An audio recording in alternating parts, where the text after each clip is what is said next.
You can see the world the way it really is. Always.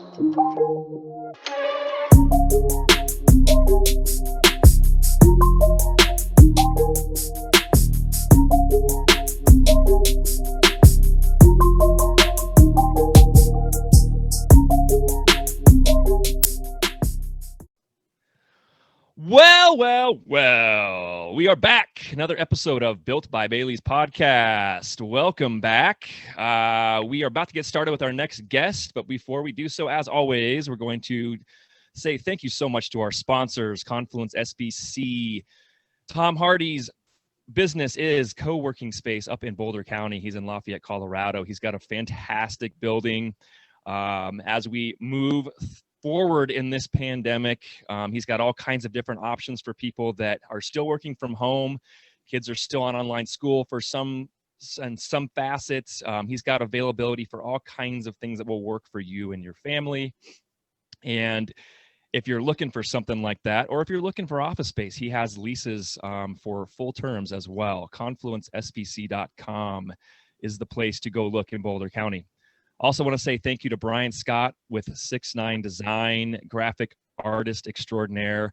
The guy is amazing. You guys see the logos every time we do one of these. You see the hats. Everything's running through Brian. He's a very, very talented guy. He's done all kinds of things from small to large, waste management, Copper Mountain, all the good stuff.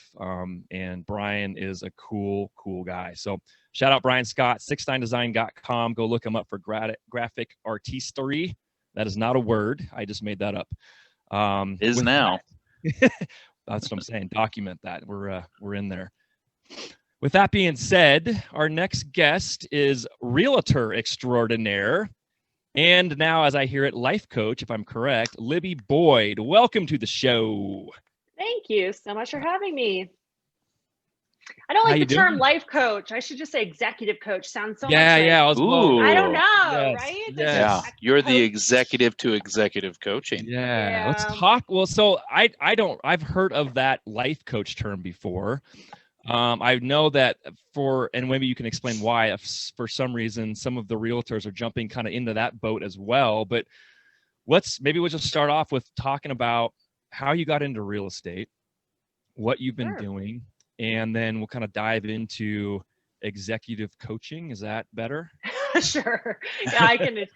I mean, it's all connected, right? So in terms of real estate, I think we both have an Indiana connection, and my husband's family has been in real estate for 5 generations back in Indiana. My husband's granddad was the mayor, and we are sitting here in Lafayette, Colorado, Erie, Colorado, saying, man, we could never make it.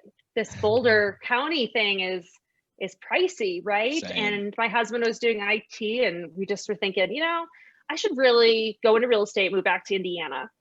And at the time, my husband kind of became partner, and his granddad, who of course is also in real estate in Indiana, said, well, why don't you get a year of an experience on your own before you go and work with your father-in-law? So I said, well, might as well stay here. And in that year, a lot of things changed, and we just felt like, okay, maybe we can make it. And of course, now we're like, phew, I'm so happy to be in Colorado as opposed to Indiana.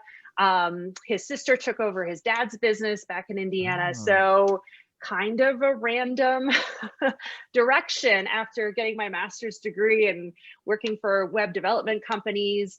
It's been 12 years now. You did web design? I didn't know that. Yeah. So I worked at a company that got bought out by a Crispin Porter, Rogowski.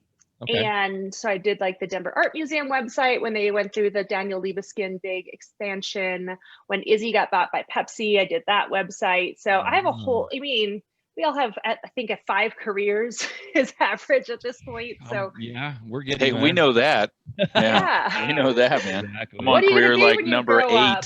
Yeah, a guy looking for a job. That's what I'm going to be when I grow up. I'm still doing that, looking for a purpose. So you're doing real estate now in Colorado. Yes. Yeah, and are you doing it with your husband? I mean, no. Wait, he broke the chain?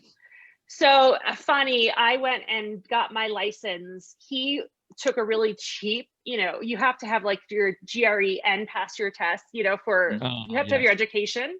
Yes. And you also have to pass the 2 national and state tests. So he went and sat for the national and state, but he never could pass his actual education. And I said, that's okay, I'm not going to pay you. In his defense, Colorado is one of the hardest tests to pass in the country, as I've been told. It's literally because of his family that he breezed through the test. However, because he never could finish his coursework, he wasn't able to get his license. And I told him that I wasn't going to pay him a referral fee anyway. He's the shame. He's the shame of the family. He is. His heart surgeon brother at Stanford University also is a realtor, and so he can get he is a black sheep, but he brought me in. So, but we love him. Great guy. Great dude. He actually He's like, really, you're 5 minutes into the podcast, Libby. Thanks. And you had to bring up that my failures of my life, and it's now going to be broadcast. That's funny. Yes. But just so we can, under the bus. It's just so we can. What does he do now? What does he do? He owns a small business IT company, and so he's made it. He's made it. So he owns a company called Technology Helpers.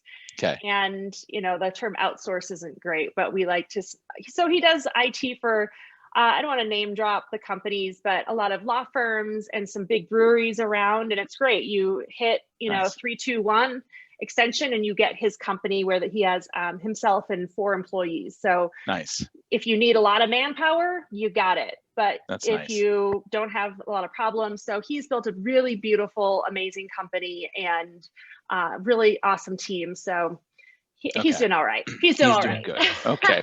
Okay. Yeah. We tease him. That's fun. Now, are you doing just residential? You do commercial? I just do residential. We actually bought commercial space for my husband's business, and man, I do not want to be in that business. Yeah. That's a breed. Yeah, it's a different monster. Yeah, Shane can talk about that. Yeah, it's. How long did you do, Shane? How long did you do it? Well, my father was a real estate developer for 45 plus years. So I grew up in that commercial world all the way from picking up trash in the parking lot when I was 12, every weekend to moving all the way up. And when I got into real estate. When I graduated college, I had a minor in real estate and business management degree and decided, well, I should go work for the guy that's been the most successful that I've seen, my dad. Yeah. So smart. I worked for him. You have to have a 2-year with mentorship program, basically, where you have to be under an employing broker for 2 years with your license before you can decide to go off on your own. And I barely made it that 2 years working for him. Yeah. Great guy. So your dad? Your dad's a great guy? Yeah. Well, it's being recorded. Yeah. So what do you think about this advice from the granddad to go work on your own or somebody else for a year or something before you start working with family? Family's tough. Evan and I know that. Yeah.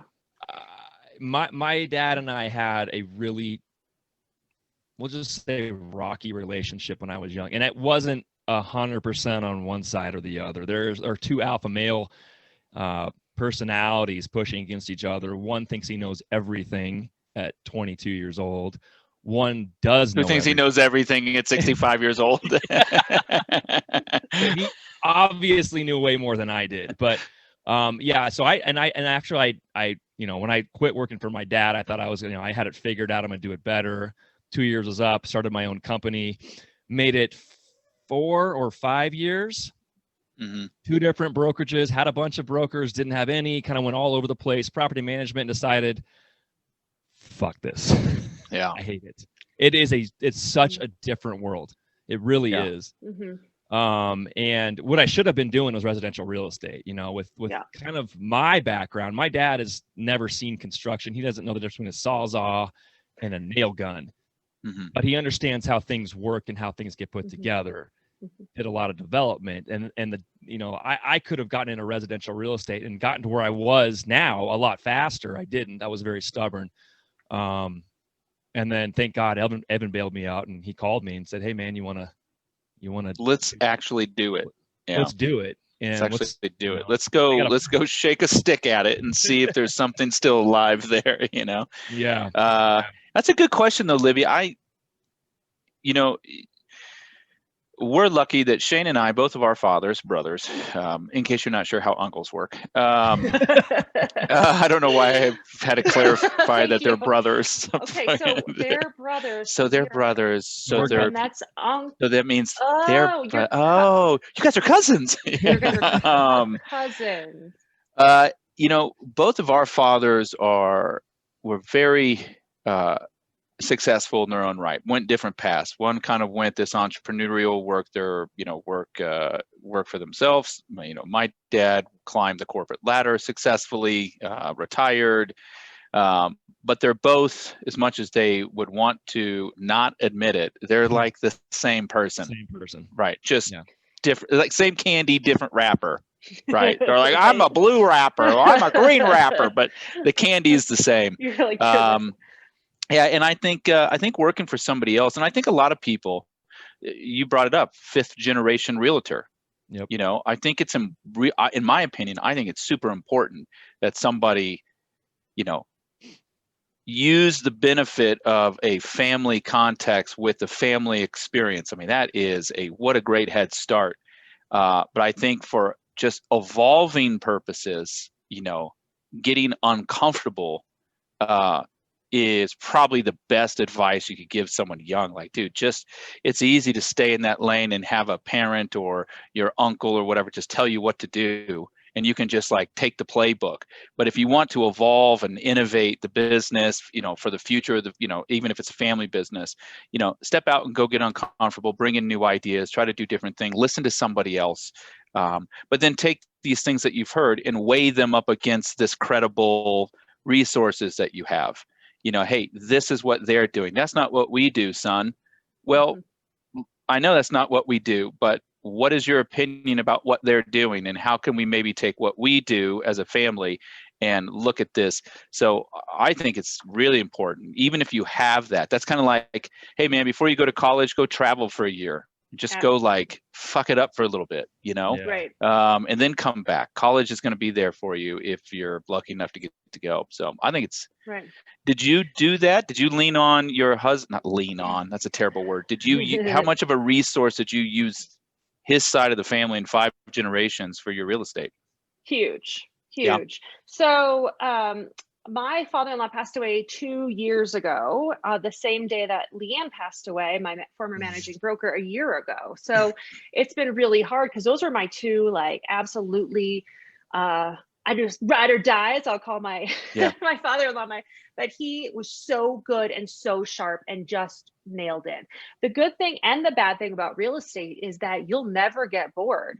Because it's never like, oh, just take out the playbook. Like, I know exactly how this deal is going to go. Every deal I've done over my 12 years is just like, whoa, okay, well, that's a new one. And so it didn't matter that it was a different market. It didn't matter. He knew people and he was really smart about real estate. And so maybe our contracts looked a little different, or maybe we'd worded, but I would call him up for every single issue I had, and he could just jump in and just nail it every single time. So it really brought us really close. I mean, I would never be in this career if it wasn't for him. And it's a huge loss. How long have you been doing this now? 12 years. 12 years. Mm-hmm. Okay. How did the whole, go ahead.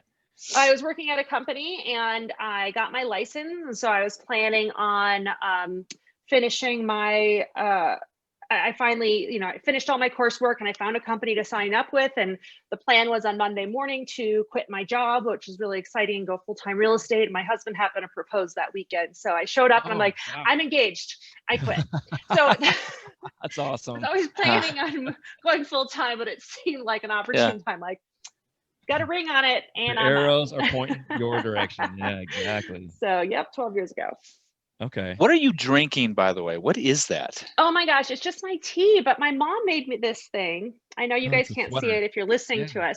So it's like a tea koozie. I drink a vat of tea every morning. Wow. And it's really hot, right? Because it's boiling water. And so my mom made this little koozie, which we have lots of entrepreneurs. And so she just crocheted this, and it's also coaster, right? So I can put it down. Oh my God, that's hilarious. And So for people who aren't watching this on YouTube right now, It is. It's a homemade knitted stocking cap for a giant jug. That looks a Exactly. little Fair bit, enough. a little bit like Exactly right. urine. It Yeah. looks like urine to me on here, but Yeah. It is. it must taste It's better than that, a obviously. mint Oh tea. yeah, I Okay. like It's I'm not having urine. coconut coffee And it's not this an morning. IPA. It's not an IPA. Listen, Kinda this is looks like an judge free. IPA. We're Libby, judge this free is here. judge free here. I've You want to had get tanked on a Sunday morning? Go for Do it. it. I am missing my drinking, swearing yoga right now for you guys. So drinking my vat of tea instead. But Oh, that's hilarious. So what is this whole life coaching, and how is explain that? Give us the real term So- first, and then talk about it. Yeah. no, it yeah. is the real term. It is the real Okay. term. I don't know why I resist that term. It just feels like woo-woo, but I love woo-woo stuff. So I don't know. So I went through a training program. So I've been doing this for, let's say, 9 years, and I went through a training program. And I would say for the first 9 years of selling real estate, I was a waitress. Okay. And it's one of those where somebody calls and be like, hey, I want to buy a house. I'm like, great, what can I get you? Kind of thing. And Yeah. it really helped shift my business to run my business like a business. The work doesn't start when that person calls you up. It's getting everything set up so that you're an expert, so they call you, right? Right. So that really shifted my business. I signed up with a business coach, and I guess I call her a business coach because she's really working on real estate. And I really wanted to help other people. And the only way, there's not really a real estate coaching training. So I went and got, it's called Flow Coaching Institute. It was a fine program. And I did that end of 2019. So I'd have some accreditation to how to actually coach. And then since then, every time I coach my teammates, yes, it's about real estate, but what always happens, just like this podcast, we will get off topic and we will start talking about, I'm not sleeping. Well, how can you sell real estate if you're not sleeping? Oh yeah. Well, I really need to get my exercise in. COVID's not been good for my diet or my exercise, or it's been, and so Go buy a it's Peloton. expanded. Right? Yeah. So Trying to get sponsors. Shut up. so I took some additional training.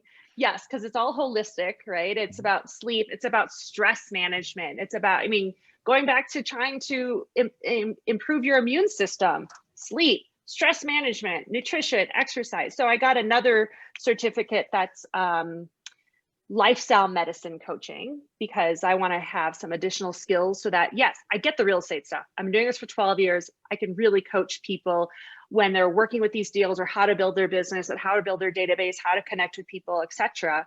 But it always bleeds into other areas of their lives.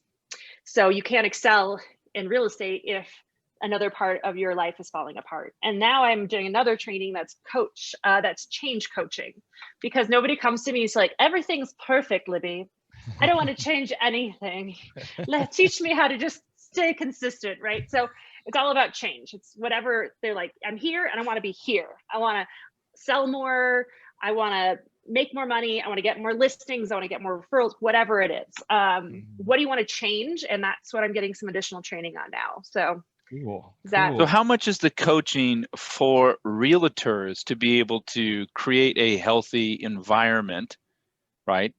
And build a career, versus how much of this life coaching is tied to your clients and better assisting them through the process and finding a home? You see what I'm saying? Like the two sides of the coins. Like okay. Do you ever tie the life coaching into your clients? I don't. And there is actually a real estate coaching, real estate counseling certificate where, this is a big deal. And my parents have gone through this over the last 3 years, selling our family home, figure out where they want to be. They're still on the journey. And so I've got to do a lot of practice with them. But no, I don't do any sort of coaching like that. However, I would absolutely argue this is a very personal and very expensive process that our clients go through. And if you start and you show up and you say, what do you want? And you don't really listen and use those same skills and ask good questions, you're going to miss it. You're not going to be successful. So I guess now that you say that, actually, I probably am using some of those skills. But the only people I'm currently coaching are real estate professionals. Yeah. And yes, it's about real estate, but it bleeds in other areas. But Sure. that's my jam. That's what I know. And that's what I feel really confident in. So I only work with realtors, but the topic doesn't have to be real estate. Yeah. How long have you been doing the life coaching? A little over a year. Okay. So I got my certificate, and then again, I mentioned, and you know, it's a big loss for our community. My managing broker, amazing woman who introduced me to so many fabulous things. When she left, I thought that was the right time. When we lost her, she passed away, and I know that she was a good contact of Shane as well. Mm-hmm. I went seeking, and I found an amazing company. I don't know if can I. Yeah. I work for First Summit Realty, and it's somebody who I used to play softball with 15 years ago. Oh, nice. And I just went, I'm like, listen, I want to sell real estate, but I think I want to coach and train. And will you let me do that? And so they said, sure, we'll figure out a bonus if after a year we're doing better. And I'm like, perfect. I don't know if I'm any good at this. And so it was just been a beautiful connection. I do weekly, every other week I do a group training. So there's some topic, I do a presentation, and I do it for the whole group. And then the off weeks, I do one-on-one coaching for all my. So they'd let you do that with your managing broker. So you're doing it with the other realtors that are also in your brokerage firm? Yes. My managing broker heard what I do, and he's like, well, I could use you for my business. I'm like, I got you. That's very cool. It's totally cool. They're a great company, and I've really been able to write the script, you know, use the magic wand and figure out what I want this to look like. And I really enjoy it. I think I've been bringing a lot of value, and I don't know where it's going to go now, but yeah, I think people like the whole life coaching, like there's this trepidation to say life coach. I have a friend who's also a life coach, but just more generally speaking, she's one of maybe the most positive person you will ever meet. And she's a colleague of mine with my day-to-day job. Her name is Dawn Webb. And, you know, even when she's mad, she's like, it's okay, my friend. You know, you're like, it's okay to be pissed. Like, she can't do it. It's almost impossible. Or if she does, she has this moment where, like, very quickly, she's like, I'm just so upset, Evan. But it's okay. There's so much to be positive about. He's like, dude, that lasted like 10 seconds, you know, and she can't help it. It's just totally natural to her. But anyways, I think there's the coach, when you think of like a life coach, this is just my opinion, by the way. And I think, and I don't know if this is why you sometimes might feel like you're struggling to like grab onto the title. Yes. Because it's kind of an ego check to the person considering it. It's kind of like, first of all, it's my life. And am I really fucking it up that bad that I need a coach? You know what I mean? And it's like, I don't need a coach. It's like, hey, man, this is how I know you might benefit from it, because you're denying something that you think you want because of an internal feeling of ego, right? And that's probably one of the first things we should address, that you don't want to have a coach, right? You know, that you imply that you may know everything already. You've totally nailed it in terms of like you throw everything underneath there, because it bleeds into all these other areas. And so what's the umbrella we can put it on? Life. It's just life. Right. But I think it's one step below the idea of having a therapist. And again, a therapist is different in terms of that different training, a lot more training, but the therapist goes back and looks at a lot of your past. Right. And life coaching, we don't really care. We sometimes say, when was a time in your life that you felt really successful? When was a time in your life so we might use those examples, but your past is in the past. Where are you today? Where do you want to get? And how do we get you there? And the answers are all inside you. I don't do anything special. I just try to frame the conversation so that you end up where you want to end up. People say accountability, and I'm like, I'm a really expensive accountability person. Ask your mom to do that. Yeah. She's bored during she can call you every day like, honey, did you do your push-ups this morning? Whatever you need. But that's accountability is kind of like, man, you can find a lot of people that be like, did you do it? Cool. Bye. Yeah. It's almost like having that friend. It's like if you have a friend that you call because you're feeling a certain way, or you want to bounce ideas off, it's no different, except this friend actually organizes shit for you. You know, it's like, hey man, I just, Mom, I'm just so stressed out right now. I'm having trouble getting stuff on track. What do you want me to put your father on? Actually, I'm going to call Libby now that I think about it, because she's actually going to get me on some sort of identifiable path that we can evaluate whether or not I'm actually moving forward. But yeah, throw dad on, sure. It's yeah, but yeah. Yeah, I think you totally nailed it. So when I say life executive coaching sounds good because we all have career. I mean, and I'm going to go on this digress if you don't mind for a second when I say career, because at one of my trainings, they were talking about a job versus a career versus a calling.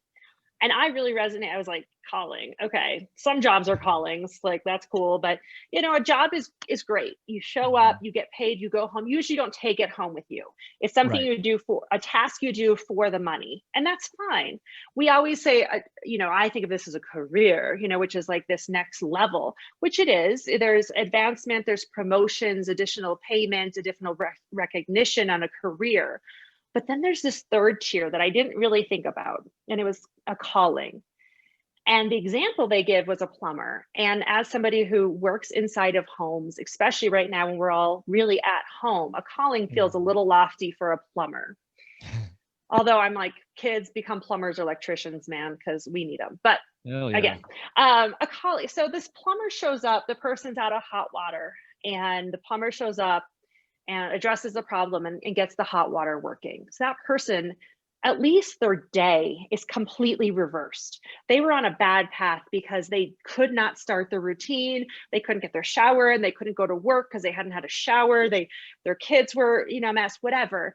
And to really look at how that person impacted somebody else's life in that moment. And that's just one of the jobs that he did that day, right? He showed up and he did this, but to really take pride on how you affect other people, that's when it changes from a career to a calling.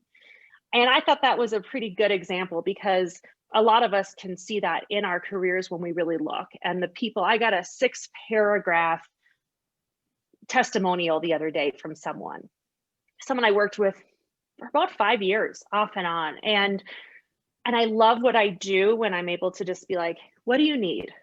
What are your problems? What's your pain and pleasure? How can I get you there? They sold their house they were in for 23 years. They bought a brand new construction on a golf course. That was a ranch they could really grow into. So it was, you have those moments. Of course, there's other days you're like, this is not a calling, this is a job and I hate it. But when you can really look at the impact you have on people's lives and the coaching, I can see it. I can see when they get on and they're just struggling. I'm like, here's what I hear you saying, and here's where I see you going. And what have you thought about this? And they're like, oh, and now they have a path. So both sides of my profession are really rewarding. And I thought that was a good way to look at our. Totally. I say to people that, I do some mentorship inside the company that I work for, sometimes officially and unofficially. And I try to first explain to people, especially with the industry that I'm in, 9 to 5, right? It's incredibly demanding. It's very easy to never turn it off, right? But I always try to start with people, the whole like live, work, balance, and to say, listen, this is what you do to pay for a life outside, or this is the time you spend making the money to go spend it on what you do outside of this job, right? And so that's, to me, what makes it a job and a career. And it's my way of saying, like, don't make this you specifically. This is what you're doing to pay for the life outside of this, right? So to me, that would be like your definition of like a job and maybe even a career. I guess the calling part is when all of a sudden that transcends to what you're doing to make the money for what you're passionate outside of work. If that starts to blend, then maybe that starts to become more of a calling, because it's easy for me, and I love my company that I work for, and I'm super appreciative of them. And I would tell this to them to their face, by the way. As a matter of fact, I've said it multiple times to them. Like, Evan, do you want to advance in the company? And sometimes I have a little hesitation saying that because I don't necessarily know what this is. And I say, listen, the whole like shoot for the moon and then you in for the stars, or maybe, and if you miss, you're at least in the stars, whatever that one is, right? It's kind of like my moon might be different than a director of sales, right? Like, my calling is my driving factor, and I'm still trying to figure out exactly what that is. But I don't necessarily know if I want to invest 5 years to get to this regional position, and then spend another 10 years to get to a director position, and work that for 3 years to then retire. Because then I look back and I say, well, what did I do with my career, right? But really, now that, by the way, you're laying it out, it's kind of like, what did I do with my calling? That was 15 years I invested. I don't know how many things I've affected or changed or left behind me. But that trajectory that I laid out would be good in the fact that if I viewed it as this is just what I do to make money to go live my life out, outside of it. For me personally, the amount of hours I spend working, at some point, I'm 42, at some point, I want that to be a part of my calling, because it's too much time for me. Like if I work even 9 to 5, and I don't just work 9 to 5, here I am on a Sunday morning with you guys. Now this doesn't feel like work to me though, so it's fine. Why not? This, Yes. well, one, I get to do it with Shane, who's my family, brother in arms, friend. And because this is really some of the stuff I love to do. I love to have conversations. I want to pick things apart. I want to talk about stuff. I want to have a broader understanding of the world. I want to sound credible when I'm speaking to somebody else, where I can say, I listened to somebody named Libby the other day, and she said something, and someone says, oh, Evan, you're so wise. And it's like, it's not that I'm wise. I'm just open to listening and trying to figure out what's going on around me. And so that stuff is fun for me. So it doesn't feel like work. Work is like a factory line, punch in, punch the card, put the widget in the box times 10 every hour. How are you doing on your quota, Evan? Like that's work. This to me is just exploring the world. I'm just going to stop you, because what I just heard you say, one, I don't think that's what your quote unquote 9 to 5 is like. Two, you just said, I mentor people both on the clock, off the clock, right? Mm-hmm. Why? Okay, no, let's do this. Let's do this, Libby. Okay, let's do this. We got a case study going on here. One, I'm comfortable saying this. I'm good at my job. I'm really good at my job. I'm referred to as extremely underemployed with my company, to where sometimes they say by choice. Yeah, technically by choice. Yeah. A lot of people reach out to me for help, people that are in the same position. So they will call and they say, Evan, is it okay? Like you said this on this call, and you put it in a context and the way you approach it. Can you explain that to me? Sure, give me a call. So that's kind of the unofficial part. And then sometimes my company says, hey, we actually have somebody who's underperforming, and we want you to work with them through this corporate actual process for 90 days and go through this whole plan. Yeah, a PIP. There you go. So I help with the PIPs. But I also like helping, because I've found a way for this job. This is a better way to say this. I'm wired for efficiency, right? So someone just say, Evan, put that in the box. I need that widget in that box 10 times every 10 minutes. So I need 60 of them an hour times 9 hours. That's your quota, right? So I'll start doing it, but immediately I can't help it, where I'm like, what if we just did this? Hey, get Tom over here, whose only job is to tape the boxes, and see if Tom will pre-tape the boxes for me prior to me putting the widget in, and I'll just close the box for Tom. I can't help it, right? So I end up going through, and I've been back with this company for 5 years now, and I end up doing that. So, I'll give you a very quick example. We have one of our SVPs for sales says, we want more applications this weekend. So let's go get it. And I'm like, wait a second. We just want more? Of course we want more. How are we going to get more? Just by asking more often? Do you want us just to ask? Well, we ask every day for more business. So what would be different from what's going on for 5 years? Do we ask harder? Do we ask louder? Like, what's the plan to get more business? Well, it's like, Evan, Jesus, just go do your job. It's like, no, I ask every day for more business. So why don't we figure out a way to get more business, and then let's go ask for that, right? Let's figure out something. So inevitably, I'll do this on my own for 5 years, and then somebody will say, God, what is he doing? Why does it work easier for him? And I'm usually very much like, get on over here, I'll tell you. Like, come try it with me for a minute, So that's how I officially and unofficially mentor. My company recognizes, hey, Evan, actually go work with these people that we're going to put on a PIP, or new hires and stuff like that. Or they'll ask me to participate in new training stuff. Where they say, hey, we want to put together a new training program. What's your opinion? What should we be working on, Evan? And then get with our trainer and then come up with new material or new context or new narrative. So officially and unofficially, but it's ultimately what I enjoy doing. It's probably what's kept me in this position this long. Is just that I get to kind of reevaluate it every day. Is that? I am totally making notes. Based on what you said, and putting these categories. Yes, I can see you writing down. I'm like, oh God. Right. Libby also clocked in. She's like, and we're starting the billing. Yeah. Well, I can get to that like clocking in kind of mentality. All right. So your job is to put things in a box, and you're like, I could just show up and do the job. Yeah, right? they You're want like, applications and funding. We want to get Okay. applications for loans. We want to fund them. Yep. Put them in the box. Go home. Yep. Whatever. Yeah. So then I also heard you say in terms of, so that's the job bucket. Doesn't work for you. You can't just show up and do the job, right? And then there's this career. So there's this whole career path. They're like, why don't you take this promotion? Why don't you do more? You can get more money. You can get more prestige. You can get higher titles. So when you say you're underemployed, that's because it's by your choice. And so in terms of being a sales director, retiring in 7 years, corporate jet, whatever, like that's a great career, but you have consciously or unconsciously decided that's not the route you want to take.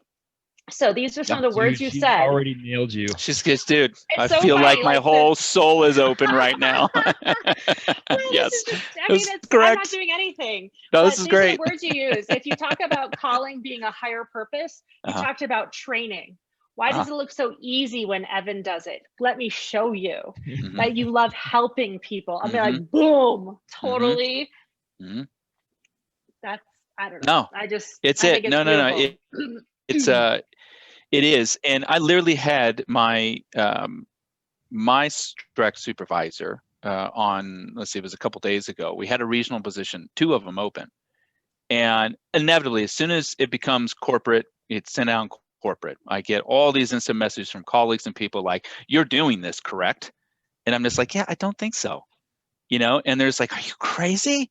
It's like, no, I don't think so. Right. I just don't think that's my my path. I think I can foresee, because I know myself, right? You're right. I am technically underemployed by choice. I'm a little bit beholden, but in my mind, and I think I'm actually at this point now, and this was the conversation I had with my direct supervisor, who was like, what are you doing? Like, what, why are you just here? And I had another company, a competitor come chasing after me, just throwing money at me. Just trying to get me to come over there, another top 5 lender in the country. And it was really flattering and all. And I was like, listen, I'm already in this position. And so I approached this inquiry on their part really honestly with them, right? And the short of the story is I'm on this phone with the president of this bank and their SVP, and they're just like, listen, you're the only person we're targeting right now. It's your job if you want it, right? You come so highly recommended, all this stuff. And it was really flattering, right? But it was still in the same position that I'm in now, same, title, whatever you want. Come run Colorado for us, right? And I was like, listen, I'm just going to be honest with you guys. I'm not going to try to get the job. Let's just have a conversation and we'll see where it goes. Inevitably, I do. And I've done interviewing. So I went to school for communications and all this. I actually took a whole semester class on interviewing and all this kind of interviewer, right? And so there's this thing called a trial close, where you can reclaim the interview. So as you're coming up on your time, you say, hey, we're starting to run into the clock here a little bit. We've had enough time to discuss. I feel like you guys, asked some good questions. At this point, what is your concern about moving forward with me? And what it does is it brings all of the objections to the table, right? So it gives you an opportunity to handle the objection, right? And the first guy says, God, Evan, I don't have any objections. I mean, you're such an industry expert. You come so highly recommended. I mean, Tom, I feel good about this. What about you? You know? And here's the president. And the president's objection goes, this is what it was. He goes, dude, what are you doing? And I was like, I'm sorry. And he's like, you're not really a fucking regional or a rep, are you? And I said, no, that's totally what I am. And he goes, come on, man. What are you doing? Did you do something? I said, what do you mean? Did I do something? He's like, what do they have on you? Why are you in this position? Is it your company? And I was like, okay, this guy's got me like pinned to a T. And I said, in my mind, this was the last time I was going to hold something like this. This was going to be the conduit until I figured out really what my calling was and whether or not I could accurately go and safely, financially, with all my other responsibilities, be able to go start working on my calling. So if I do this, I'm extremely loyal, and I try to have lots of integrity. That sounds like somebody who has none. I try to really do the right thing all the time, but I just But yeah, I know if I took that job, I'd give them 4 years. I try to do everything that they were trying to do. I know that I maybe even give it longer. I would start identifying problems and start creating solutions. And I would just do that. And I would turn around and be like, shit, I'm 47 now, you know? And I didn't work on my calling. And I don't necessarily know what the calling is. I just know I'm not working on it right now. Not to the level I want to. So I'd rather figure out how to have what I'm having now, make it super efficient where I can excel in it with a reduction of hours. So I can reach this level of production in half the time as everybody else, and I can reinvest that time in trying to figure out how to do my calling, right? Or identify it or figure out how to go attack it, whatever. So I'd almost rather stay here and get really good at this and almost get it to the point where it's so efficient and so effective, right? And then I can kind of spread that out real quick and then be like, later, everybody, I left you with something good. You guys have a good time with it. I know that better than everybody else. And now I can take what I've learned here and I can go extrapolate it somewhere else. Well, I'm going to throw Libby in the fire here for a second. Yeah, let's open her soul up. How? Well, wait before you comment. This is about you again. Oh, shit. Okay. Okay. How can you convince Evan to move into what he should be doing without being with integrity towards his current employer, right? And get him out. Yeah. How can we do that? And I know what Evan's wanting to do. Evan knows what Evan's wanting to do. Well, you said you didn't. Okay, Evan, what do you want to do? What is that calling? I want to whittle wood on my front porch while I listen to records and jazz and drink some whiskey. Not when you're 80. Not true. Okay. This is fun this morning. Okay. What do I want to do? I want to be. It's so fucking weird. I've never actually really been asked this. I know, that's why we're asking directly. Because okay, what do I want to do? Yeah, I want to be intellectually stimulated. I want to be able to be consistently working on a large scale problems that, if good solutions can be met, have a wide net of positive impact. Okay. All right. So basically what I'm saying is, give me something broke, right? And let me figure out how to fix it. And if I'm successful in fixing it, then I can leave a extremely large, scalable, positive impact behind me, right? So so take home building. This is where Shane and I spend a lot of time discussing. Don't just figure out how to make money building houses, right? We could probably just do that with adding a variable to our equation, which is effort, right? If Shane and I could just put a lot of effort into it, we could make some money, and for sure we could make money just building houses. But that's not enough. There's 1,000 people doing that.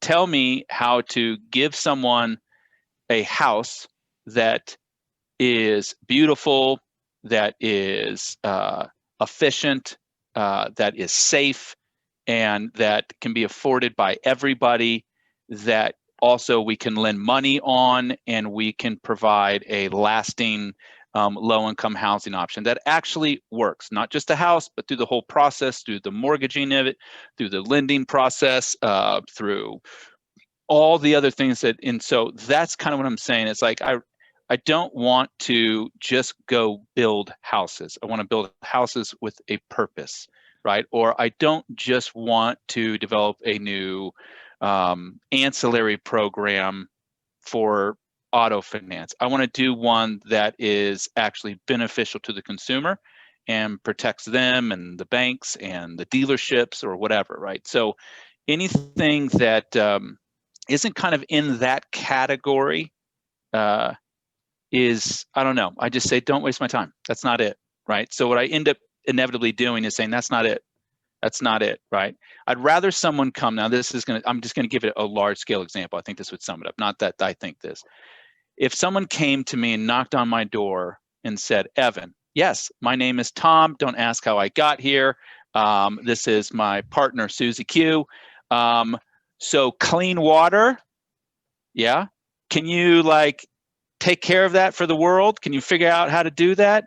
I'd probably be like, all right, give it to me, give it to me, give it to me. Let me go down to my little dungeon with all my whiteboards and I'll try to figure it out. I always joke like The Beautiful Mind in that movie where they oh, have you seen it? Where it's Russell Crowe, Yeah. and they open up the barn door and they find out he's got all the lines and the things everywhere, and his wife figures out like, holy shit, he's still crazy, right? That is like my office, right? So you come down, you're like, what is all these fucking whiteboards and all this shit down here? Like, dude, don't touch anything. I've almost figured it out, you know? So I need to be in that space for me to feel like I'm doing. So you can almost insert problem A, problem B, problem C. It's not necessarily industry specific. It just has to fit that category. So what I want to be doing is I want to be in that space of problem solving. You know, the problem I've always ran into is I'm just not Elon Musk. Like that dude actually is really smart, Yeah. but I feel like what he's trying to do, right? He's trying to put internet in space, right? Or he's trying to like, I'm in that mindset. I just don't quite have the same resources, intelligence, or community that someone like that potentially does. But that's what I want to do. I want to be doing stuff like that. Okay. Do you need to make money? Yes, A but lot. it's not the most. But it's not the most. I support Right, three but people. you have to start there. I mean, Yep. right? We can't. Evan are we likes independently money. wealthy? I like Okay, money. we're not. I enjoy it. We need to I pay like some it. bills. Okay, so there has to be money. So now, is there a job description out there that you could apply for a job like you're talking about? Oh, There was one. yeah. No, there is. But part of the problem is how those jobs are acquired, which is something else that I've been interested in. Okay. Through So this, yes, there is a job description. Yeah. That's just mastermind problem solver dude. Yep. Yes? And that's a tough sell on a resume. You know, that is just trust the piece of paper you're looking at. You need to talk to this guy. Like you can't. So let me give you actually a very specific example. Right. This is actually something that has really piqued my interest. I literally had a thought last week about having a different kind of recruiting firm, and having different kind of clients that, you know, where you could reposition your recruiting firm. There are a lot of recruiting firms that say, we'll sift through the resumes, we'll find the people with the skill sets, and we'll do all of this. But literally this company that ended up not giving me this job because the guy's like, if we hire you, you're a problem immediately. Your boss isn't going to want to manage you, right? Our boss's boss won't want to manage you. You're immediately going to cause a problem, and we're going to have to replace you in a year. I can't promote you in a year, so we're going to have to do this again. Are you really going to come over here and do this for 4 years, right? So that was the take, right? But they were so interested in me that they hired a recruiting firm, and they tasked the president of the recruiting firm to only be the one who can deal with me. So we'll give you the money, but we don't want one of your recruitment officers to go and solicit Evan. We want you, the president, to go do it himself. Right. So this guy, I work directly with the president. The president of the recruiting firm also told me, like, what are you doing? Right. I'm looking at your resume. You're hiding in plain sight. Like, this isn't even your thing. And he says, I'm going to take you under my wing, and I'm going to find you for something free of charge. And he delivered. A week later, or 2 weeks later, he calls and he's like, here's a SVP position for a 3D printing manufacturing home company that's building houses with 3D printers, right, in Europe and Asia. Do you want it? Do you want to talk about it? I've talked about it with them, and I'm like, that's interesting. Let's talk about it. Like, that starts to fit into my calling, maybe, right? And he's like, but you got to move to Cincinnati. And I'm like, fuck Cincinnati. Like, I'm not moving to Cincinnati. And he says to me, Evan, you got to be willing to move. He's in this kind of space. And he says, listen, you have a problem on your resume, right? Because you did all these things prior to going back into the workforce, right? And because they were entrepreneurial things, right? You went back to this position you were in prior to that, right? And you're excelling in it, but you can't just jump titles, right? And I might be able to get you to jump titles if you're willing to be flexible and move. And I said to him, I said, why can't I? Do you think I'm actually that person? He goes, yes, I do. I've been doing this for 25 years, and I think you're massively underemployed. I think you should be making decisions for companies. I'm like, well, then do your job and go find that for me. He's like, I can't do that because I can't explain your resume. And I said, well, then what is the point of a recruitment firm if you can't explain to me, to your client, who I am? I either am that person or I'm not that person. And he said, listen, go take one job above yours for the next 2 years, right? And then it will open up for you. And I thought, well, that just seems broke.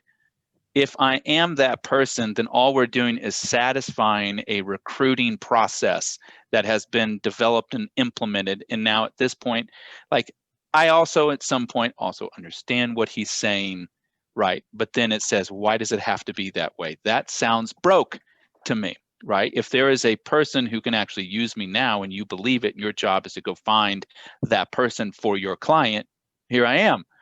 Go explain to them and let me talk with them, and then we'll make the decision on whether or not they think I can do that. And his advice was, please go take another job so this is easier for me. And it's like, oh, that's not the point. So I just don't want to go through that process. I don't, it's not that I want to skip the line. I'm fine.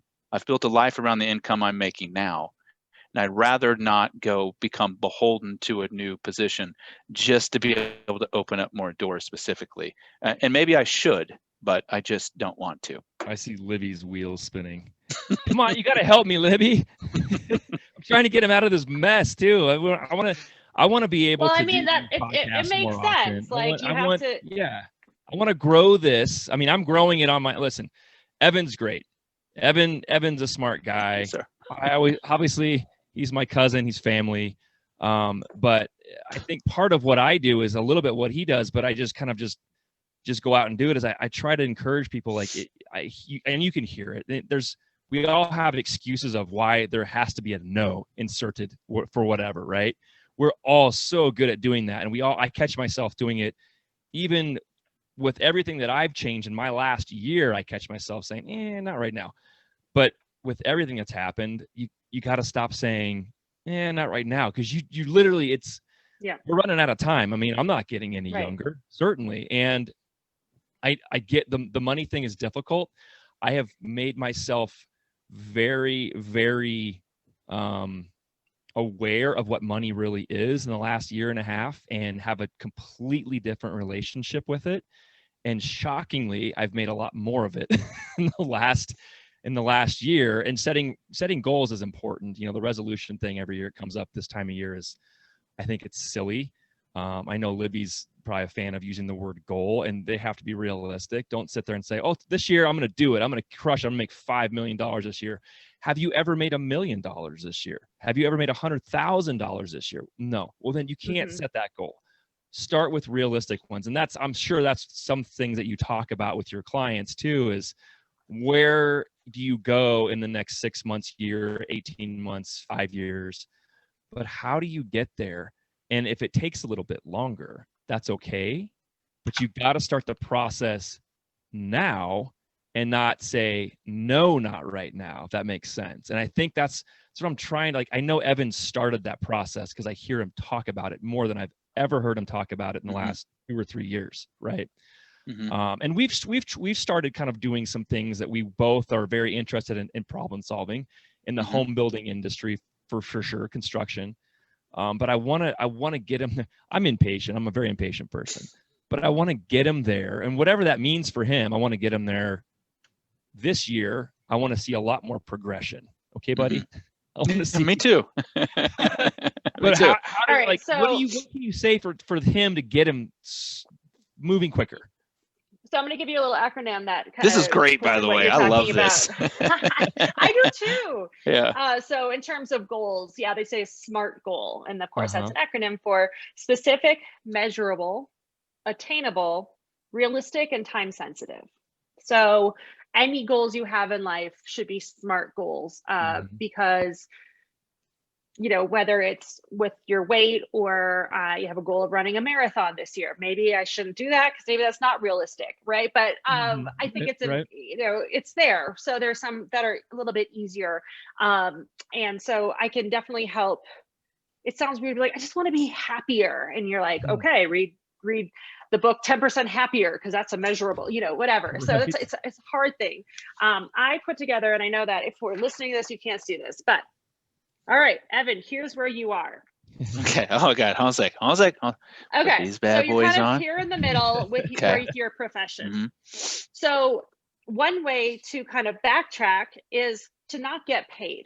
Do what you love, the money will follow. Do you start doing this on the side? Because not getting paid for something is not, you know, a lot of us do things for free, like I did it this year, and I have a bonus structure, but just to see if I'm any good at it, to see where I'm at, because it's hard to ask to payment for something that we're not sure how much value we bring and how to put a dollar figure on it. So to do what you want to do, you can do it and just not get paid. So if you could just say, I'm going to go solve this problem and publish a paper on it on your spare time because I enjoy doing that, then we can show our value. But right now, I see that as one direction you can go, is do that, but have no payment associated with it. And I think at some point they'll see the value, but just keep pursuing it, but not as a payment. Now, if you want to do a lateral move, I think it's a physical move. And you just said, Ohio, Cincinnati, that's out of the picture. So you can get that same position, but a lot of them want you physically to be in a different place. So you could join different companies, but you have to be open to uprooting your whole life and your family and moving to a Cincinnati. Because that's what I just heard is, you know, a lateral move, it could be industries, which you're open to, but are you not open to that? So so far I hear what you're not open to is not getting paid because we need to make money. Unless you can do it on your spare time, I think this is out of the picture. I think Ohio, Asia, whatever. I think this is out of the picture, right? Because you live in Denver. That's pretty awesome. And your family's here and your kids' school's here and stuff. Right. So do you see where I'm left? Yeah. So we have 2 arrows up and down left if you guys are listening on the podcast. So yeah, it's so you either take upward movement to a promotion so that he does have that title, or you go down here and don't have it as a job and don't get paid. What's the one on the right? Do it. Asia? Asia or Ohio? Asia. Is it backwards for you? Yeah. No, it is. No, it's good. Yeah. No, this brings up a good point. No. This is almost what I'm doing constantly every day and thinking about these things. And even every time Shane and I talk, you know, Shane, I'd say this, every time you and I have a conversation, you know, Shane and I will go, let me back up one step. Shane and I might go a week without talking. And sometimes we'll talk 4 days in a row. Right. And if I've found if we don't talk for a week, it's almost like, shit, I got to kind of plan this out because I know what will end up happening. Shane and I will talk for an hour and a half, right? 3 hours. Yeah, because all of a sudden it'll be like, it's like a hose that's kinked up, and then all of a sudden it just comes out at once, and we're like, okay, what about this? What about this? Right? But every time we do it, I end up almost having the same outcome, which is I'll start getting swept up in other stuff, and then I'll talk to Shane, and it's like a recentering. And then all of a sudden, it's kind of like I go upstairs and I tell my wife, I'm like, "God damn it, we just got to get one built, or something like this. We just got to get started, But then all of a sudden, my phone's blowing up, and people are like, are you going to be on this call tomorrow at 7:30? And it's like I get swept back up in it, and I almost resent it because it's like this thing pulling me away, this responsibility of mortgage and kids' schools and groceries and my own health, right? Like I have 2 pending surgeries that I need to get done, and it's just like, oh my gosh. And then I just get frustrated because I'm putting it all together. So when I look at your visual, it's kind of the same thing. And I've close to started. Yeah. And it's like, okay, well, maybe I'll take a look at that arrow. Maybe I'll take a look at this one. And I have even thought about just saying, well, just make the money, but do something, take my advice that I give to other people. Just let your job be something to do to pay for your life outside of it. And then just make sure what you're doing outside of your life, whether it makes money or not, just something that you're doing, right? That is fulfilling. So I could potentially do it without money, right? Ultimately, I think a good place that I could start, if it wasn't directly with what Shane and I are doing, which is what we're going to chip away at this year, would just be consulting. I end up doing it almost for free anyways, because if you think of the nature of consulting is I have this problem, right? And I'd like to hire you to help us fix it, right? Whether that's employee retention, whether that is productivity, whether that is I'm this little company this big and I need to get to here. How do I scale it? How do I build a sales department? How do I add additional revenue streams? These are all the things I geek out about because it's a problem. And I get to say, let me pick through it. Let me do a lot of Q&A. Let me do a lot of interviews, and I will come up with what your root problem is. So one thing I've found out that I do really well is, I can easily take my face away from the piece of paper and look at the whole problem and all of its pieces, where a lot of people are looking from piece to piece, and I can kind of just like look at it like this and say, well, the problem is, okay, so that's actually, I can't believe I'm going to say this. Tom's the problem, like Tom's the problem, and then I can get my face back close to the piece of paper and kind of redo it all. But I think bringing this back to real estate for a second, we'll get off me for a second here. Shane and I have talked about this, and now I'm curious with where this conversation is going to, your opinion on this. People who get into real estate, I feel like fall into 2 categories, right? There is the career path of real estate, this professional career path and then there's also, this is what the other person in the house is doing for additional income. This is maybe I can sell a house or 2 a year. This is something I can dabble my toe in. And if it just goes great, maybe then I can quit my job. Like, I feel like, do you feel that's also true? And is there one that's worse than others? Are they both fine? Should they be treated separately? What's your opinion on that? Yeah, you're exactly right. And a lot of us fell into this career. So in terms of what you're saying, I just want to jump back because I do a lot of mentoring formally. So there's like an E for All program that's out of Longmont. It's actually was East Coast, but they started in Longmont, and it's, usually unrepresented communities that have an idea and they just don't know how to do it, and they need people like you. So I would recruit you because I'm part of this. Somebody has this beautiful, amazing cleaning product, and she's like, has it, but she has all these ideas and she likes everything, which is great. She's not like, I hate that part of the business. She likes it all, but we decided to go, ooh, okay, let's get real focused. What are we going to do? And what are those SMART goals? And how do we take those steps? So I really enjoy doing that too, because from the outside, it's a lot easier to see like, I see it. I see you're trying to target 22-year-old males who care about the environment. That's not your people yet. Come back. It's moms, 41-year-old moms like me, So I do that. And then I also mentor for this amazing program called Greenhouse Scholars. And they have these college students that they get full rides They had lots of support. And one of the things I have to do is call someone on this list once a quarter or something. So they told me I'd get a call maybe once a quarter, maybe. I've gotten 3 calls in the last 2 weeks of these super smart young college students that have big career aspirations. One is really into tutoring. She wants to do a whole tutoring to support kids who have a hard time with reading. And they have all 3 of them are like, yeah, I kind of want to get my real estate license, as a side hustle. And my first thing is, oh, I love this, Shane. What do you think when people are like, well, I at least want to get it just for my own deals. For my own deals. Like, brilliant. Love that. So if you're going to have a surgery, do you want to have the person who does a surgery every 7 years? Like there's a lot of complexities. I'm not trying. Right, exactly. Someone who knows what's going on. And then the other thing I had explained to them is that there is a lot of, sure, you sell $1 million house, it's a nice big paycheck, but like it took me 5 years of working with these people to get to there. I have a ton of education. I have my managing broker license. During COVID, I got my GRI, which is 60 credits of 15 different courses. And so there's a lot of education. We have to take the mandatory updates course. We have to pay to be a realtor, and some of us are not. We give part of our commission to the brokerage that we work for, if we work for one. Then we give a lot of our money to the government. So, that $1 million paycheck is not worth it to do once a year when you're paying for insurance, when you're paying for board memberships, when you're paying for subscriptions to MLSs, and I take it for granted because I know this, but I tell that to these kids and they're like, oh, yeah. So if you're going to do one deal a year, it's just not worth it. And guess what? You don't want your friends to hire you to do that one deal because you don't know what's going on.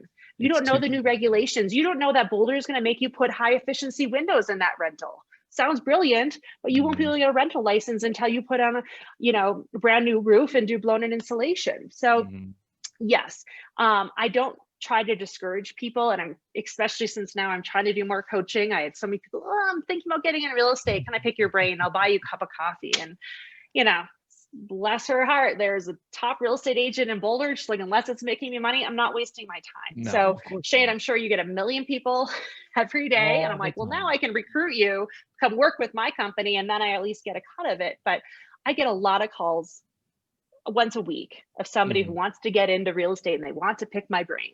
And I get it. Yeah, the shows make it seem very sexy and lucrative and fun and things like that. But imagine if somebody like, does you love it, Shane, when something sells within 24 hours? I'm like, well, should I get some money back? Because that sold really fast. That was so easy. Like, wait, hold on. We're not done yet. Wait. That was supposed to be a 2-month build, and it only took you 6 weeks. So do I get a refund for you doing it so fast? Right. No. That's where I make my money. Yes. Yes. So I'm sure that, Shane, you have your own examples of that. And there are 3 million real estate agents in the United States. Right, there's 300,000 of us in the Denver metro area. I mean, there's a lot of agents and we're all over the spectrum. There are people out there hustling every day, and there are people that just kind of hang their license and just do a little dabble. And I think it'd be really hard to dabble because every time I do a deal, every single time I take a class, I'm like, oh my gosh, I'm going to get sued. I'm scared to death of this career because you're just like, CYA every single thing you do, and I'm so paranoid. So to have your license just to dabble at it seems like a really risky business, and it's not a part-time gig. It doesn't take a lot. I coach my guys to run your business. I'm not talking about writing contracts, not doing the business of real estate, not that waitress taking your order and actually looking at houses and doing showings. I'm talking about running your business and keeping your flow going and connecting with people an hour a day. If you're focused and you're on task, I think that an hour a day is all you really need to do. Do that in the morning, spend your afternoon out there showing houses, touring properties, doing those kinds of things, active real estate activities. But in terms of running your business, you need an hour a day. Yeah, I agree 100%. And you're right. When someone comes to you and says that, because it does sound like a job where you can do the side hustle and it's easy money, and you're only working, 10 hours for a deal to get paid 20 grand. And if you break it down the way you did, whereas it is, sometimes you do, but guess what? You have the other deal that took 6 to 8 months to do, and you spent 15 hours, 20 hours a week, maybe even more on that one deal, you break that down and you made $8 an hour. So it balances out. And you can, I'm not saying it's not lucrative, but when you tell people all that's involved in just having a real estate license and then keeping that license, they do back up and go, well, I have to keep taking classes and I have to pay my insurance every year. And how would I know how to do all that? Exactly. You have to, it's not a job you're not kind of screw around with.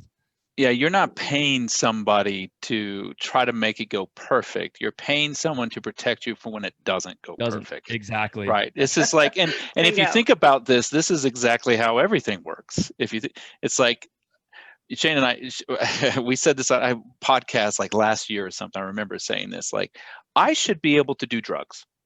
I should be able to speed, right? I should be able to do all these things because I know how to do it responsibly, but that's not how we make laws. They're not for people like me, right? If it's 2 o'clock in the morning and I'm on a red eye and I'm coming home from, a business trip and there's nobody on 225 around, I should be able to go 100 miles an hour because that's a safe place for me to probably do it, right? I'm a great driver. I can do that. But we don't make speed limits for Evan. We make speed limits for, this guy, Tom, who seems to keep showing up everywhere around my life. Tom is going 100 miles an hour in a school zone. So we got to make a goddamn speed limit because of Tom's, right? We all have to abide by it. And it's, so it's not like you're paying me to make this go perfect. No. You're paying me to protect you for when this becomes a nightmare, and to be able to represent you and to be able to advise you correctly and steer you through this and help you bridge the gap between the known and the unknown, right? Because you're not supposed to know all of this. I am. You're supposed to decide if this is a place that you want to invest this money and live your life. And everything in between that is me. So if it goes perfect, we got lucky, right? Or not lucky, we are just great. But that's not what the fee is for. The fee is for when all of a sudden, we think there's a radon issue and we're having all kinds of issues negotiating between inspection items and all these things you're unaware of. That's where I step in. That's what you're paying for. If there's none of those, great. That doesn't mean you get a discount. That just means there was none of those problems. And I think I always think of it that way. It's where, look, I'm guilty of it too. You don't think even being in this industry, I still sometimes think, hey, Shane, I'll find the house, just write the contract up for me, buddy. And it's like, dude, heaven, I'm not just going to write up a contract for you. There's a bunch of other shit here. And it's like, I'll try to do a bunch of that stuff off the radar. And it's like, it never works out well. Yeah. Right. I mean, not to put ourselves in the same level as like a heart surgeon, that. Sure. And my amazing my brother-in-law is a heart surgeon. He's so respectful, and he's like, you're dealing with millions of dollars. This is like their biggest income. And so when you go back to a calling and going to them, just being like really hearing, and this person's like, my son's a senior. I think now's the time to sell, but I want to make sure. I'm like, okay, what do I need to do? I need to figure out if it's easy to keep him enrolled at Centaurus, even if they move out of district. What does that look like? That's my problem that I need to solve today, and try to ease that pain, because there's a lot of moving parts. They do not need to know. And maybe that's what we do, Shane. Maybe we make it look easy and they don't know about all the nuances. There is a new rule in Colorado. I don't know if you're taking your updates course yet. Not this year. All right. Well, just know that hairstyle is a protected class in Colorado now. Not that I would ever imagine rejecting somebody's offer in a multiple offer situation because of their hairstyle. And of course, I was thinking about mohawks or colored hair or something like that. But my husband's like, what about dreads? And you're like, oh, that's probably where it came from, right? And it's just those kinds of things. You're like, well, I don't think I would ever have, but you need to know. But again, that's a perfect example of the rules not for you. Exactly. Right. This is for the people. This is for the racist who is finding a way to discriminate unfairly against a hairstyle that is typically culturally associated with one, group of people. Right. So it's like, it's not for you. It's for those Right. 4 brokers out of those 300,000 Mhm. that are Yeah. bigot pricks, And right? one And we're kid going to all make looking for sure. content. Yes, yeah, totally. So we all have to abide by that now. Yeah. And it's not like Right. how I can't believe that they would ever make me do such. It's like, dude, it's not for you. It's for those other Mhm. people. Mhm. Can Well, I push back on something you said? You Mhm. said it's not like, not to put us in the same class as a heart surgeon. Mhm.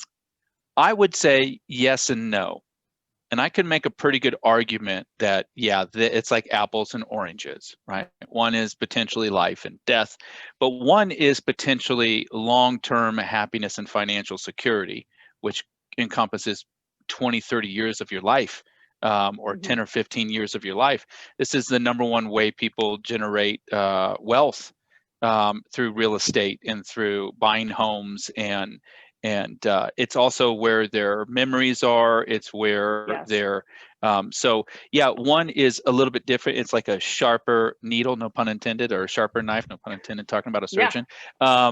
It's Literally. more of Mhm. like the immediate importance, but the other one to me, because almost equally as important. I mean, the home I'm in it's my Christmases, it's my memories, it's how I live my life everywhere, and how I share it with the most important people that I'll ever have, my family.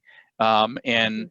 me making a bad decision there might mean, not being comfortable at home and not having in the right location that serves, and it creates a daily stress and depression on my life, driving because I bought a house that I shouldn't have, and it didn't get the value I want, and that's how I'm going to end up getting equity to get a better home, Mhm. or for college education.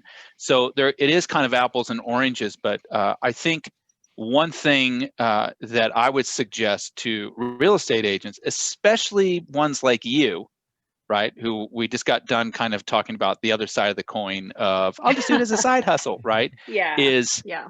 um, I'm trying to think of a way so this doesn't sound offensive to anybody. Go ahead, Tom. Yeah, go ahead, Tom. I got a friend, Tom wants to say Tom would something. say. Tom would say, don't take a loser's mentality. Yep. Don't think what you're Yeah. doing is not important.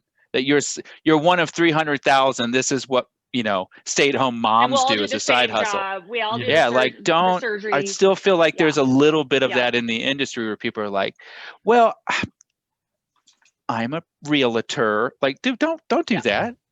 I'm literally finding homes for people and helping build memories. And it sounds so woohoo, right? But dude, it's Mhm. so true. It's so important to get that right. If you're Mhm. going, it's all the money you've saved. It's all that hard work. It's where you're going to be building your memories. It's where you're going to live your Mhm. life from. It's your epicenter. And it's Yeah. probably the thing that's going to create or help create wealth and generational wealth, even potentially.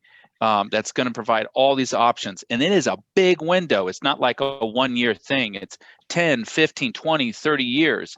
And maybe that's not as much anymore as people buy and sell faster than ever. But Right. still, it is so critical to me to get right. It's your health. Well, Buy a I bad mean, house and it has I asbestos, I have like 3 things that your conversation Yeah. triggered, and I do appreciate that respect. And I know that we're in the nest in the tree of people who know and respect our profession. The barrier to entry to become a realtor is very low. And so there is a huge spectrum of hobbyists versus hardcore There you go. professionals. And Yep. we all end up somewhere on that spectrum. And it's Yeah. really hard to differentiate. I have built my business that I even tell like telemarketers, I'm like, I have a closed business. I only work at this point in my career, I only work with people who know, love, and trust me. And that is Right. something that's on, because the deals I've done when someone's found me online have not been good. I'm trying to constantly prove myself. Whereas these other people that they got my name, they work with me, and there's a lot of business out there, right? I have my database of 120 people. Those are the people who are going to hire me and they're going to refer me. That's right. That's all I need. I have a great career. I have a great business, focusing on those people where I'm not constantly trying to be like, no, really, I'm going to take care of you. No, I promise I actually know what I'm doing. Like Trust to me, trust constantly me. sell. Yeah. Exactly. So that's the problem, is the barrier to entry is a lot different than a heart surgeon. So that's where there's not like hobbyist heart surgeons, where there is a lot of Good point. hobbyist Thank you. realtors. So the Good point. other thing is that brought up, and the quality of life has a lot to do with your house. But here is the one key thing, and this goes into personal with your experience, and we can have a million stories. And you guys, I think I want to start an app, because there's apps for everything except for your neighbor. Okay, there's Rate a Professor. What about Rate Your Neighbor? Because so much of the good and the bad of these homes, I can go on, I can see their square footage, I can see their efficiency, I can see how many bedrooms, how many bathrooms, I can see when it was built, I can see all this stuff. But what what I don't know is about who's next to me. Tom? You may move next to Tom, and it's all My over. neighbors at my house is great. It's fine. I have a new kitchen. That's awesome. My neighbors are spectacular. Yeah. Spectacular. And you know, And by the way, we're not talking about Tom Hardy, one of our sponsors. No. Not that Tom. Tom like is the exception to all the other Toms. But okay, hold on a sec. Listen. This is in my wheelhouse. This is in my wheelhouse. Okay, so so you're saying take this app where what's the neighborhood app? What's the one where you're next door? Next door. Okay. Mm-hmm. First of all, Think not about the all best. the crazy people on Nextdoor, though. I'm just gonna lead in. No. Yes. This is no. I'm with you. I'm 100% with you. Right? No. That's where all the crazy comes out. Yes. Right. You know, who's the one with the wind chimes in the backyard? You're like, Jesus criminy. You know, my cat. Some cat keeps pooping in my kid's sandwich. Yes. Coyote in my neighborhood yesterday. What police station do I call? Who's the guy with the beard with the dog off leash walking? You know, it's his robe, and his son runs around at pants on. Right. So this would have to be some sort. You know, it's such a good point, though. This is what I mean by take a problem, right? Yeah. And then try to find a solution to it, because it is so true. Libby, the difference between a good neighbor and a bad neighbor doesn't have an evaluation. There is no, and I would almost take if I had house A and house B, right, and both of them are comparable, but one has, guy burning crosses in the front yard, and the other guy is like, Evan, do you need help? You need a helping hand with what are you doing? Changing a tire? That difference is everything, right? And then right now, there is no way to really make it a variable that is scalable, that you can actually go and put a value to in terms of a home search. So you would have to generate some sort of anonymous database to where you could have this neighborhood has a high value, and you could almost look at it where you could segment it out, and you could be like, right now, this is these are where all the great people are, and this is a neighborhood that's in conflict. Think of a map like color coded, and it's like, okay, here's the problem, sort by green.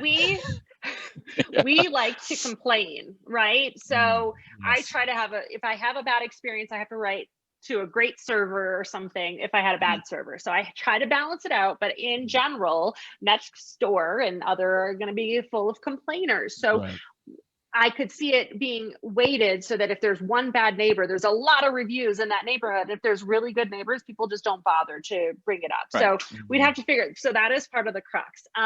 So putting that out there, and then real quick to put just a real fast bow on that, Libby, what I would do is I wouldn't try to create an app and start that database from scratch. What I would do is try to develop the technology or the software, and then try to sell that or integrate it with Nextdoor.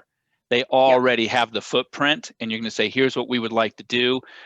We've created a way to be able to go and rate neighbors anonymously and to give it a score. And we would like to implement that as a value add to your already big platform. And then what we're going to do also is then tie your platform back into other real estate platforms. So that way now you can be a part of that process. The structure's there. Rate a Professor is already there. Well, both my dad and my brother are professors. So there's already a mechanism for that. And then, so there's anyways, I don't want to, I'm like, what was the third thing? Is the real estate industry has not had a lot of disruption. And I haven't studied, I'm someone who's studied a lot of disruption, the music industry, and how the disruption of peer-to-peer sharing and how that's change to put maybe more money in people's pockets, and the barrier to entry for music is a lot lower because you don't have to have, you know, all this technology. So the real estate industry, we shall see.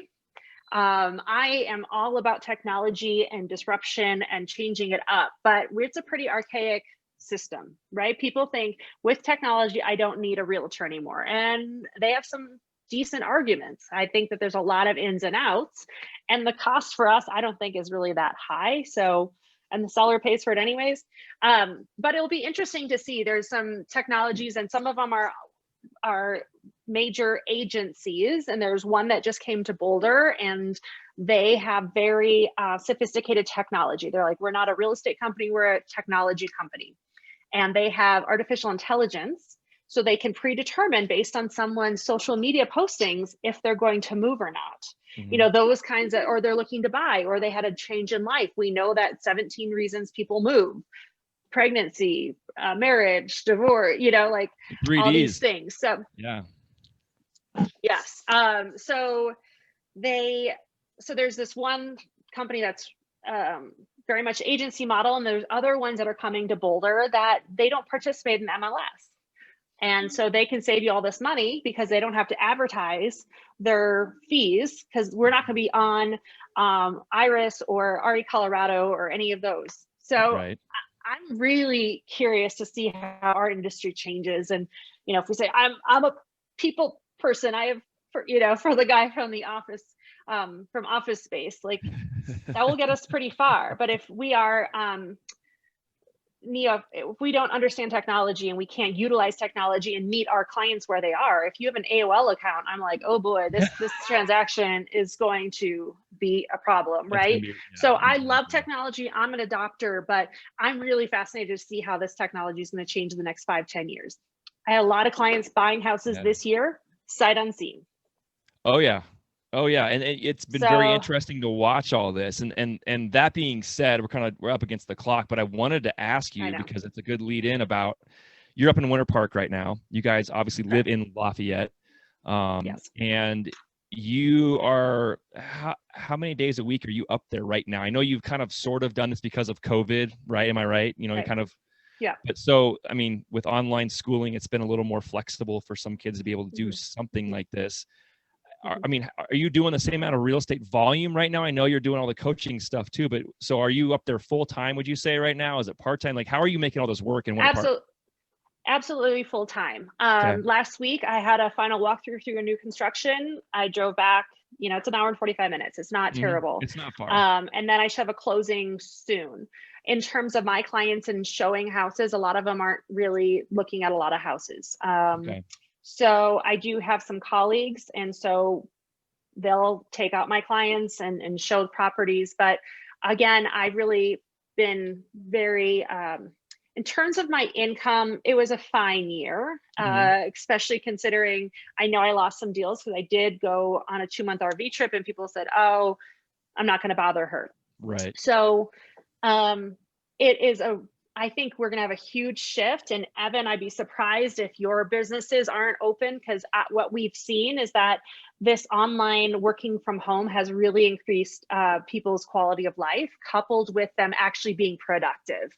Right. I think, you know, in terms of people moving here from California for quality of life, they can do it now because their offices are like, well, we don't really need you here. So I'm really excited to see how that shifts. My husband, like I said, runs an IT company, and he does the IT company for about 20 different businesses in the Denver metro area. And he's like, listen, guys, unless we have to set foot on there, you don't want us coming in and bringing our germs in and us bringing our germs back to the office. So he shut his office down in March. None of his guys have been going in. Their business has been totally busy because people say, well, we're not busy. You know, we're all at home now, so we don't have an office to maintain. Like, no, you have 17 offices, because now all 17 of those guys need a VPN, have secure networks, be able to get their emails, because store that in the cloud. So it has been, he calls it this cloak of invisibility. we've been gone, and he's been completely running his business. I mean, I don't know last time he's had a day off. And likewise, I've been running my business, staying connected with people, doing that. If somebody needs to see a house, I jump in the car and drive. It's been really amazing. And I hope that our lifestyle continues, because when I do have to go down to Lakewood for a class and I have that hour commute, which is something people do every day, I eat terribly. I'm tired when I got home. I don't want to exercise. My kids have like an hour with me, and we've had such a great time spending, eating, exercising, working, and spending so much time as a family. So that's kind of the broad strokes. We've been blessed to have this space to come up to and really just live the mountain lifestyle for now. And it has been no problem for my clients. I jump in the car, I drive back, I show them a house, I come back up here.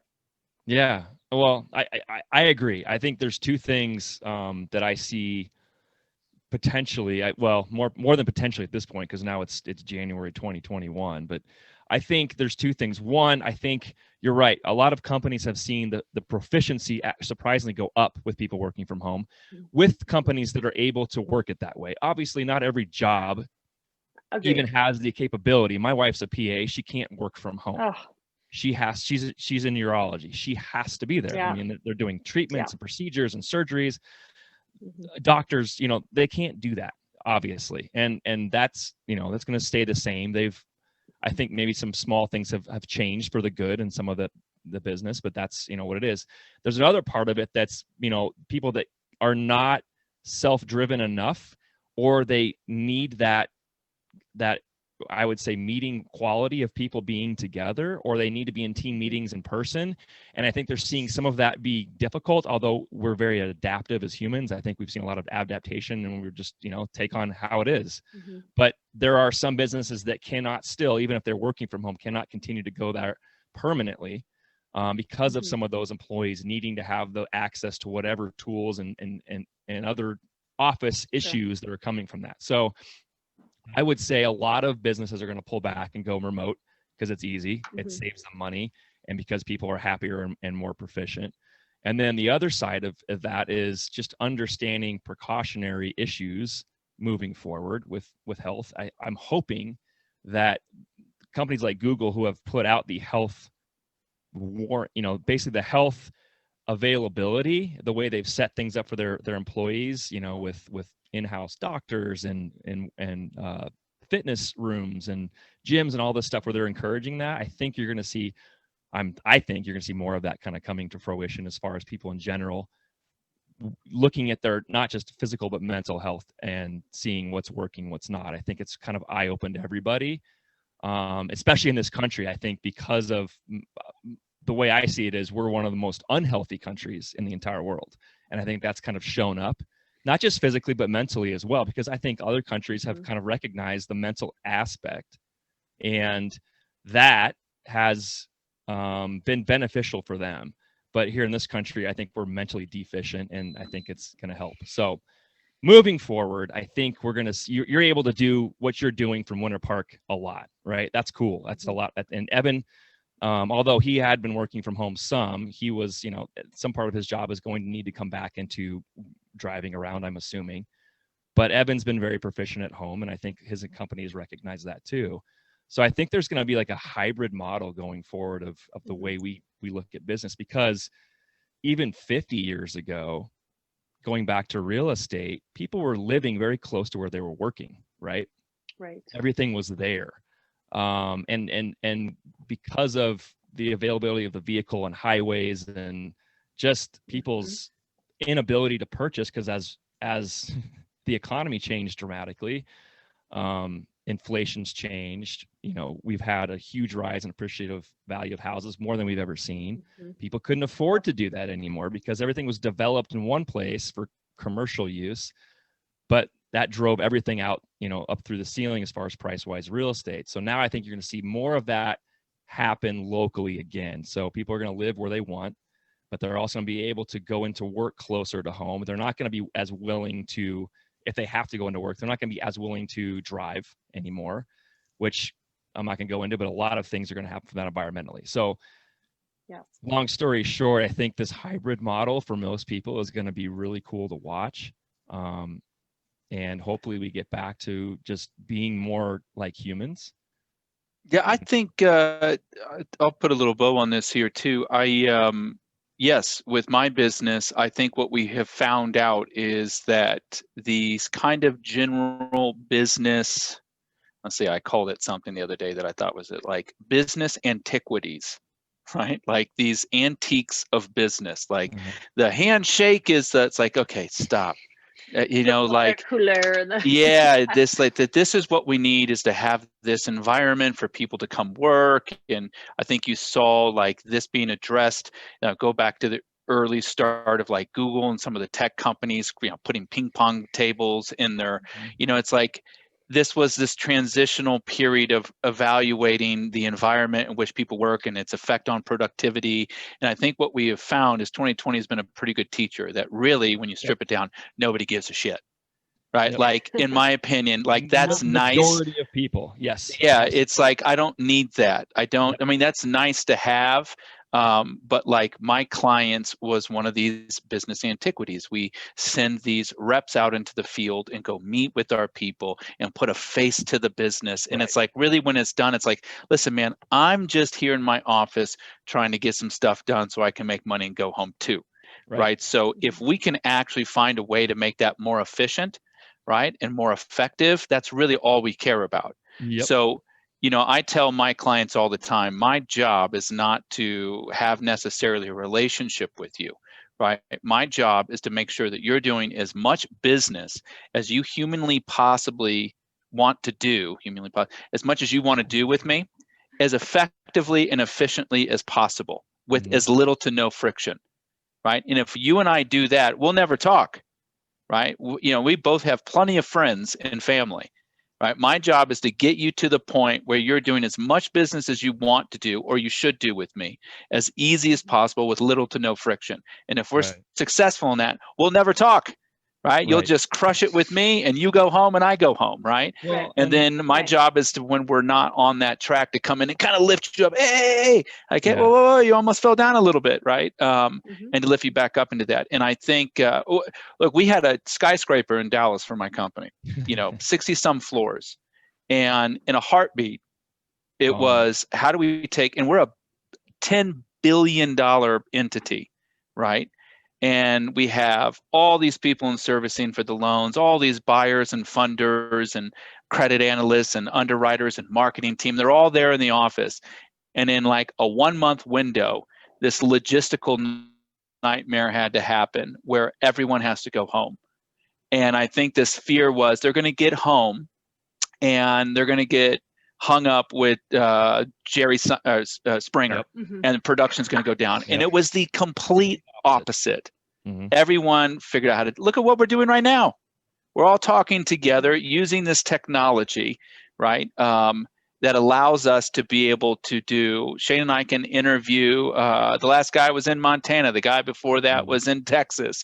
You know, we can talk to anybody at any time, anywhere in the world. And technology is this amazing thing that we utilize and don't utilize correctly, because we still have these business antiquities, these things that we still think, no, we don't. Or at least we should be evaluating these things. So I'm an adopter of technology in this environment, but you asked Shane, I'm also a laggard, right? Like, well, that's very funny, because you are so into the way we can do these types of things now, yet you're so far behind. Yet I still want my newspaper, man. You know, it's like I still want my book. Really dated yourself, like. Yeah, just sit at home and watch Jerry Springer. I'm like, oh, you get it. It just shows you how much TV I watch. TikTok, okay? Like, that's my point. I'm not doing that because I'm still talking about Jerry Springer. You know, so I'm actually working. No, it is good, and I think the real estate industry. I like the word you used about being a disruptor. It's just. People, in my opinion, and this is my consulting part, and just doing a lot and being able to at least work in a company that I'm doing that is so big and so important financially. You know, in 2008 crisis, we were one of like these banks. You know, it's like what we do has this effect, and that's just the one part of my bank. Overall, we own Chrysler Capital. We own all these things. Anyways. I just think that using this technology and making sure that we're disrupting appropriately, but people just have such a problem with disruptors. I'm referred to as a disruptor, and I have to tell people, you want me to disrupt, right? Because otherwise, this is, you don't have to look far. You can look just in Mother Nature, right? And you can see that this is how this is partially set up. Right? That, a small tree can reshape the growth of another tree if it's just leaning into it, or it's taking its shade, and it will disrupt it and cause the tree to grow a different direction, right? So if you use that as this metaphor, it's necessary for us to constantly be applying not an obscene amount of disruption, but to have this kind of consistent force. I'm just always constantly pushing on it just enough to affect it to be able to make its adjustments and go. Otherwise, we'll still be in mud huts living, and that's what we'll be doing. So disruption is good as long as your disruption isn't an over-the-top disruption. But I think the real estate industry is a classic example of where some disruption, and the building industry. Yeah, Shane, I mean, this has literally been like our epicenter of our whole podcast. It's like looking at the building industry, say, why are we still building houses the same way we did 50 years ago? We don't do anything the same we've done 50 years ago, but somehow we're still building houses. And now there is disruptors in the industry, but they're not widely accepted and adopted. And I still think this is this broker printing out all these MLS listings and saying, let's hit the road, and it's like, well, hold on a minute. How can we redo this? How can we look at the importance of your neighbors as part of the process, which, by the way, I've been like slowly writing notes down on that. I have a couple ideas. Project number 2. But anyways, no, this is good. You're exactly the kind of guest that we want to have on this show, for sure, man. I'm honored. This has been great. She's been, again, we've had this happen a couple times. She's been on the schedule. However, it just unforeseen things happened with our other guest. He's actually a home builder, and he's traveling between Texas and Colorado doing work. And he was actually in Texas when we were going to do this morning. Obviously, we can do it remotely, but he had let's just say a last minute remodeling issue that he had to attend to first thing this morning. So. We wanted Libby on. It just, just happened that we got her on sooner than later. So thank you, by the way, Libby. Thank you so much for jumping on. Yep. It's truly my honor. Thanks for being considerate. And so I'll just put my last thought is that I did get approached by one of these disruptor companies, and they have a lot of infrastructure, and they laid out, I hadn't interviewed in 14 years for a job. So I was very nervous, and I prepared a lot for this interview, and they started talking about the job and the pay and stuff. I'm like, okay, the pay is pretty good. And okay, so you have to be down at Cherry Creek 9 to 5, like every day. And I'm like, what? And then of course that didn't work out with that job. And I said, if I could wave a magic wand and write my perfect career, I'm like, I'm doing it. I have my calling. And it's just such a blessing to be like, after doing this 12 years, be like, I love what I do. I love the work. I can make whatever kind of money I want to make. I can work as hard as it's really neat. So I hope that for every person. And I think 70% of our workforce is disengaged at work, and that breaks my heart. And so I think, whether it's through real estate or other things, just to, Evan, I think you're a lot closer than a lot of people. And I know I'm following my calling, and I think Shane is. And I just wish that for everyone, and take this moment and this weird disruption called COVID, to really shake up your life and really look at where your values are and where you want to spend your time. Yep. I love it. As an opportunity. And I'm looking I love at Evan right now, telling him that. Take this as an opportunity. We're close, bud. Keep me posted. Keep me posted. We're getting closer. Yeah. Yep, I'm only 42. I'm at the precipice of my career. Yes. Yeah. Absolutely. Libby, thank you. This was great. Appreciate it. Yeah. All right. Well, keep me posted, Evan. I want to hear how things turn out. So. Yeah. And for all those listening, like button, subscribe button, watch us on YouTube. Yes. We're on YouTube. We're on Apple. We're on Spotify. We're on Google. We're on all those It does help us if you do hit the subscribe Yeah. button and likes. You can leave comments on the YouTube channel if you got questions. Obviously, all our guests that come on, we link all their info too. If you guys want to hook up with Libby, all that info will be there. Libby, go ahead and say real quick what your email is and how people can get a hold of you, and then we'll post that obviously as well. Best way is just libbyboyd@gmail.com. Okay, cool, perfect. LIBBYBOYD. Pretty Libby simple. Boyd at AOL. Please. Oh God, yes, she sounded so good. All right, Libby, Awesome. thank you. Appreciate it. Everybody, All do what right, Evan thank you, said, guys. and yeah, we'll talk to you soon, Libby. And thank you very much. We're out of here. All right, bye guys. Bye, Libby. Later. Later, Shane. Bye. Yo,